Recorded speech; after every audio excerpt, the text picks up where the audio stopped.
Depuis donc le 7 août, on assiste à un chaos.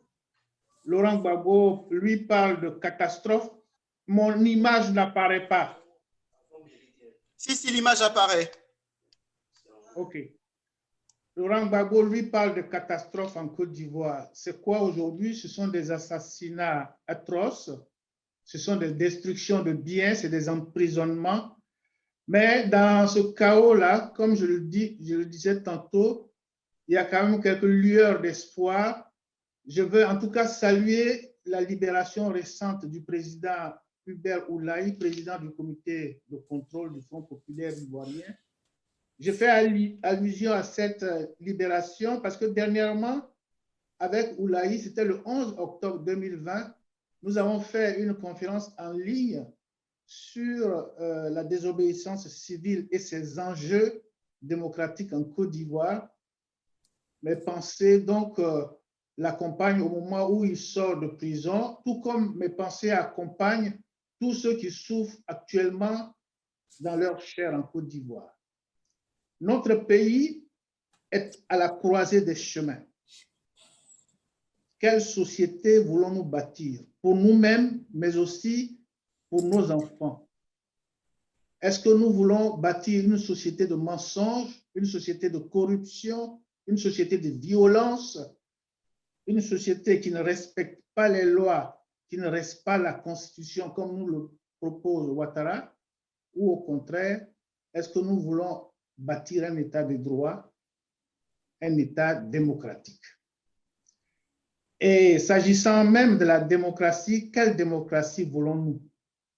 Est-ce que nous voulons une démocratie de confrontation comme cela se fait en Europe, en Occident?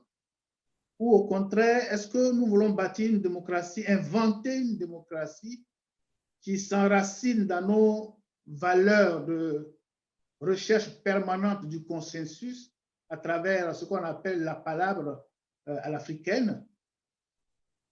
En tout cas, ce qu'il faut voir déjà, c'est que depuis 1990, que nous expérimentons cette démocratie à l'occidentale, les principaux problèmes que nous voulions résoudre ne sont pas résolus. Nous ne sommes jusque-là pas parvenus à organiser correctement les élections, ni en 1995, encore moins en 2000, pareil en 2010, et aujourd'hui en 2020, ce sont toujours des assassinats, des morts pré- et post-électorales. La démocratie occidentale que nous essayons de mettre chez nous ne nous a pas non plus apporté la cohésion nationale, la construction de la nation que nous recherchions, nous ne l'avons pas du tout atteint. Aujourd'hui, on assiste à une fracture ethnique. La démocratie n'a pas non plus résolu, la démocratie occidentale de confrontation n'a pas non plus résolu la question de la corruption qui aujourd'hui est vraiment galopante. Face donc à ces contradictions, à ces questions, que faire? Je voulais, moi, partager 3 réflexions avec vous. D'abord, je voudrais dire que, au regard de l'histoire, on constate que les luttes pour la démocratie, la liberté et la démocratie sont des luttes longues, difficiles, mais ce sont des luttes qui finissent toujours par triompher. Mais pour que ces luttes-là triomphent rapidement, généralement, il y a 3 invariants. D'abord, généralement, les forces en présence mutualisent, se mutualisent pour faire face à l'ennemi commun. C'est ce qu'on a vu en Chine, entre l'armée de Mao d'un côté et l'armée de Chiang Kai-shek de l'autre côté, qui ensemble se sont unis alors que ces 2 armées étaient en guerre pour faire face à l'envahisseur japonais.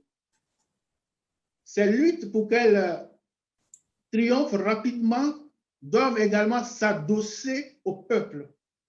C'est ce qu'on a vu au Vietnam.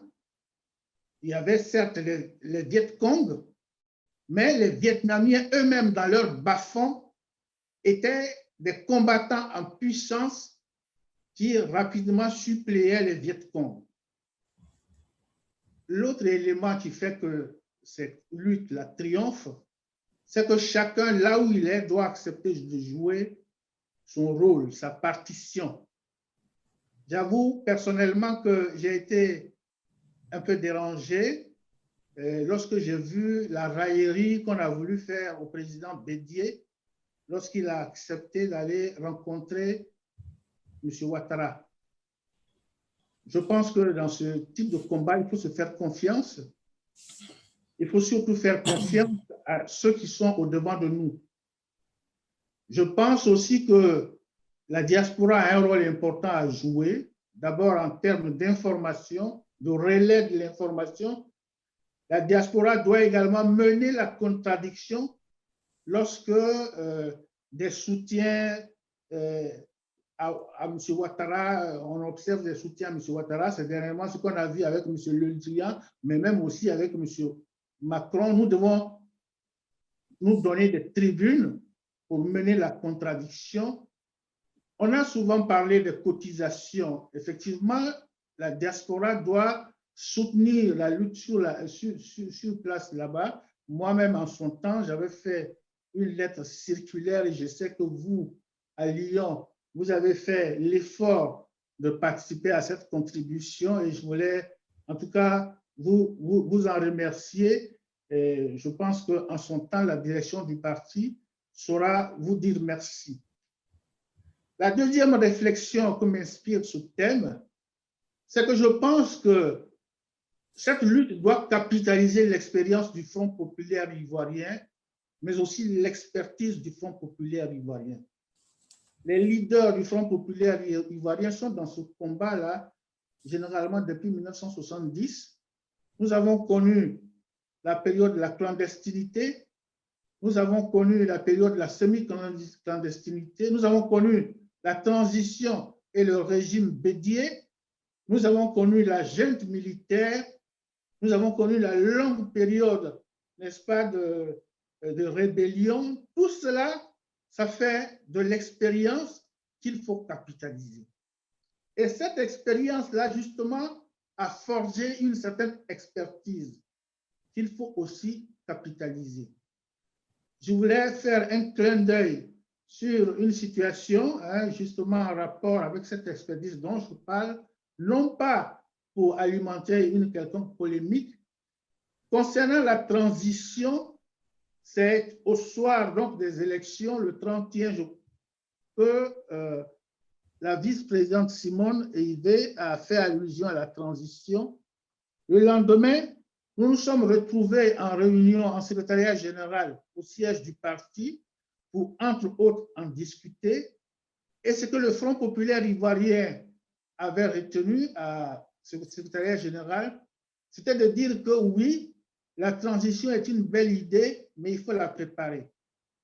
Et dans tous ces compartiments, c'est-à-dire qui va faire partie de la transition, quel est son projet, pour quelle période de temps, quels sont ses moyens, etc., etc. Il faut préparer.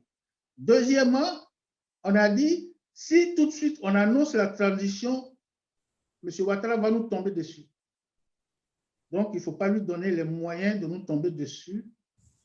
Et enfin, on a dit que ce qui était vraiment le plus important, il fallait affaiblir le régime de Ouattara, et de telle sorte qu'une fois affaibli, on soit beaucoup plus à l'aise pour annoncer un quelconque conseil national de transition.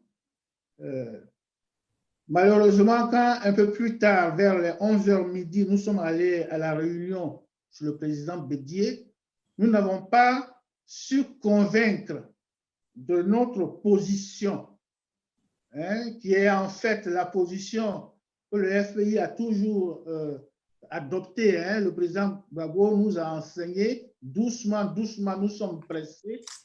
Et ça, nous n'avons pas su partager cela et nous avons pris la décision que nous avons tous collectivement prise.